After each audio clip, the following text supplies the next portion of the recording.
Momen yang ditunggu-tunggu para atlet yang berlaga di SEA Games ke-33 di Thailand akhirnya tiba. Presiden Prabowo Subianto memberikan penghargaan bonus kepada para atlet peraih medali di Istana Negara.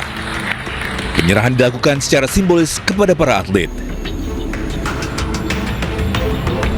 Ada momen menarik saat Presiden Prabowo menghitung medali yang diraih atlet triathlon Martina Ayu Pratiwi. Martina berhasil meraih 5 medali emas di ajang SEA Games. Cuma dihitung tadi medalinya, emasnya dikira semuanya ini perorangan, tapi yang perorangan cuma 1, yang 4 bergu. Momen menarik lainnya saat Prabowo mengumumkan atlet angkat besi Rizky Juniansyah yang merupakan anggota TNI dinaikkan pangkatnya dari Letnan 2 jadi kapten. Saya dapat laporan Panglima TNI dengan gagah menaikkan pangkat atlet ini 2 tingkat. Jadi dari Letnan 2 langsung kapten.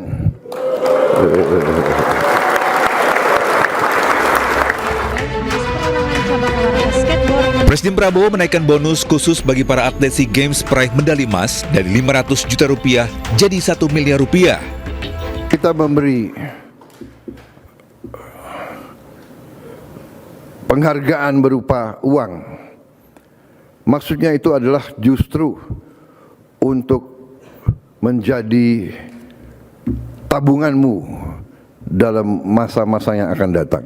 Karena untuk mencapai tingkat seperti saudara, saudara korbankan waktumu, saudara korbankan tenagamu, saudara korbankan mungkin hal-hal yang saudara bisa hidup dengan enak, santai, tapi saudara latihan. Ini adalah penghargaan atas itu, penghargaan atas keringatmu, atas jerih payahmu, saudara-saudara. Di SEA Games ke-33 di Thailand, menjadi tonggak sejarah Indonesia pertama kalinya menempati peringkat kedua di Asia Tenggara sejak tahun 1995. Tim Liputan iNews melaporkan. Beralih ke informasi lain, pemirsa, Badan Gizi Nasional merelokasi dapur makan bergizi gratis yang bersebelahan dengan kandang babi di Sragen, Jawa Tengah. Sementara itu, pengelola dapur MBG mengaku awalnya tidak mengetahui ada kandang babi di dekat dapur mereka.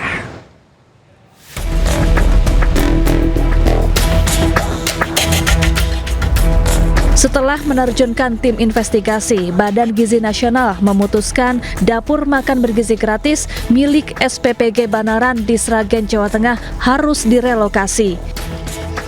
Pasalnya, dapur ini bersebelahan dengan peternakan babi. Awalnya, peternakan babi yang diminta untuk berpindah lokasi. Namun pemilik peternakan meminta uang kompensasi 1 miliar rupiah. Akhirnya, usai mediasi diputuskan agar pengelola dapur MBG segera mencari lokasi baru. Pusat Jakarta, alhamdulillah sudah mediasi ini membuahkan hasil. Kedua belah pihak yang sifatnya adalah nyaman, aman kedua belah pihak. Hasilnya, maka daripada itu dengan situasi kita tidak perlu menilai jelek dan buruknya yang lain-lain, SPPG harus relokasi di Kecamatan Sambung Macan, Sragen. Sementara itu, pengelola dapur MBG meminta maaf. Mereka mengaku awalnya tidak mengetahui ada kandang babi di sebelah dapur mereka. Ini kita diprioritaskan untuk membangun yang baru sesuai dengan spek BPM. Jadi untuk urusan kami dengan Mas Angga, tadi sudah alhamdulillah kita sudah dapat tangan, kita minta maaf dan semuanya juga sudah klarifikasi, sudah jelas. Jadi tadi Pak Doni menyampaikan kita akan dispesialkan untuk mencari titik baru dan tetap sama, prosedur sama, kita dikasih waktu 45 hari setelah kita verifikasi pembangunan. Pemerintah meminta agar pembangunan dapur MBG lebih memperhatikan syarat dan peraturan yang berlaku demi memastikan keamanan, kehigienisan, dan kehalalan makanan serta menjaga situasi kondusif di masyarakat. Dari Sragen, Jawa Tengah, Joko Piroso, iNews melaporkan. Ya, sementara itu pemirsa, seperti tahun lalu, selama Ramadan nanti program makan bergizi gratis akan tetap diberikan ke siswa sekolah. Ya, namun menunya diganti dengan makanan kering yang tahan 12 jam. Keputusan itu menuai reaksi beragam para orang tua. Program makan bergizi gratis tetap lanjut di bulan Ramadan seperti tahun lalu. Menu MBG tetap diberikan siang hari ke siswa sekolah di seluruh Indonesia. Untuk daerah dengan penduduk mayoritas Muslim, menu MBG diganti dengan makanan kering tahan 12 jam yang bisa dibawa pulang. Sementara daerah dengan mayoritas penduduk non-Muslim, menu MBG tidak ada perubahan. Rata-rata masih butuh intervensi pemenuhan gizi untuk anak sekolah yang aktif. Di daerah yang mayoritas puasa, makanan akan diberikan di jam sekolah. Tapi makanannya makanan yang siap saji yang tahan 12 jam untuk dibawa ke rumah nanti untuk dikonsumsi pada saat buka. Nah, bagi di daerah-daerah yang mayoritas tidak puasa, itu pelayanan normal. Keputusan pemerintah untuk melanjutkan MBG di bulan Ramadan menuai reaksi beragam dari masyarakat. Ada yang setuju, tapi ada pula yang khawatir, terutama para ibu yang memiliki anak usia SD dan baru latihan berpuasa. Ya kalau misalnya waktu bulan puasa kan mereka dibaginya siang tuh setelah pulang. Sebenarnya banyak memang kejadian-kejadian kayak misalnya anak kelas 1, 2, 3 yang misalnya masih baru belajar puasa, ntar pas pulang dia tuh nusuk misalnya susunya terus minum di jalan gitu. Tapi kalau misalnya mau di stop juga, mereka tuh masih menantikan gitu. Ya nggak apa-apa sih, yang penting kan dia berupa enggak makanan basah ya. Kalau makanan basah kan pasti kan tergoda anak-anak kan. Kalau ini kan hanya snack kayak roti gitu ya, susu kan bisa dibawa pulang. Hanya itu aja sih, sebenarnya sih nggak masalah. Memang dari dulu juga memang seperti itu.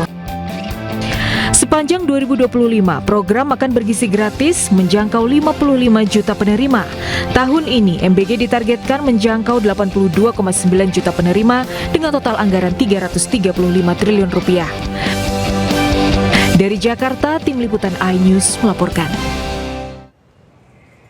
Bisa pemerintah mulai memperluas program makan bergizi gratis. Kali ini sasarannya bukan hanya anak sekolah, tapi juga warga lanjut usia atau lansia.